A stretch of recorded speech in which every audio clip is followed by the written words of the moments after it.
This project is called the Boothroyd Indian Band Cultural Burn Project. The Cultural Burn Project itself is 45 hectares in size. It's located on IR5A. Priority 1 objective is to kind of reduce the invasive species in this particular 45 hectare piece that we're looking to burn over a period of 2 years. Priority 2 is to replenish the food resources that are currently on site. We have apples, we have berries, we have medicinal plants here that have been identified by our elders. And obviously the third priority is to reduce the wildfire risk in this general area.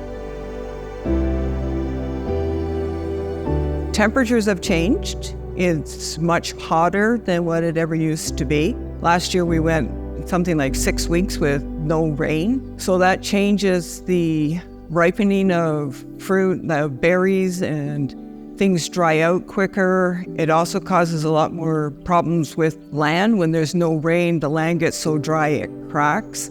Then in the fall, when it does rain, the rain fills up the cracks, and then there's more chances of mudslides.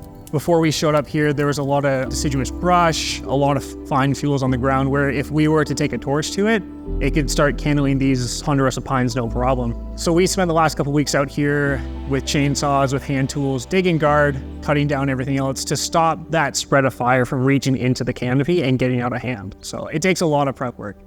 My intent was to have Boothroyd Indian Band work closely with BC Wildfire to show that the Fraser Zone in particular and BC Wildfire itself are taking those steps to involve First Nations communities when it comes to cultural and prescribed fire. We're trying to build a bridge and mesh BC Wildfire together with First Nations communities.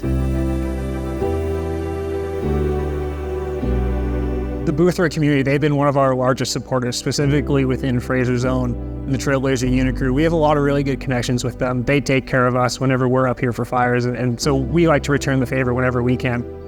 On burn day, we're gonna have our youth come by. They're gonna be possibly doing a little bit of mop up and things like that, and they're gonna be watching this. And when I say youth, I mean from 4 years old up to 16, 17 years old.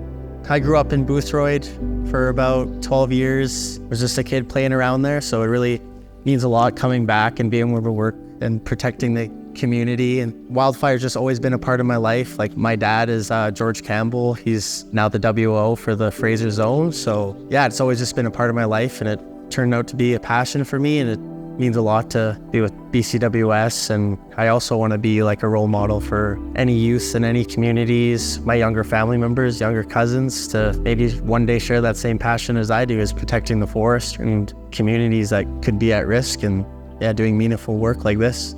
Places like Boothroyd and Lytton, they're hard to find employment opportunities for people. So the intent was to show our youth that these doors have opened up.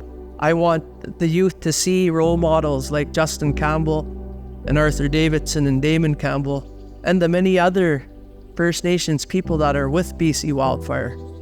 I think with getting the youth involved gives them a better vision of what it means to the work inside the community, and with professionals from the BCWS coming in to teach them what it means to do prescribed burns like this, having that with elders from the reserve coming in as well and teaching ourselves and the youth with the vegetations and medicines that they can get from the ground.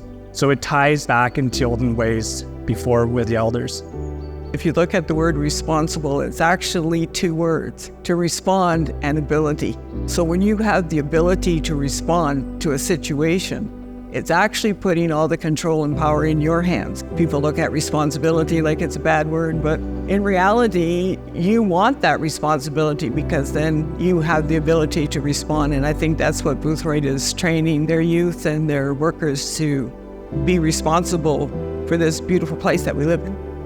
My wish is that once we get this information out there to the province, First Nations communities and people in general can see, yes, fire is good in a controlled environment, but we have to make sure that we have everything in place and that it's thoroughly planned to do safely.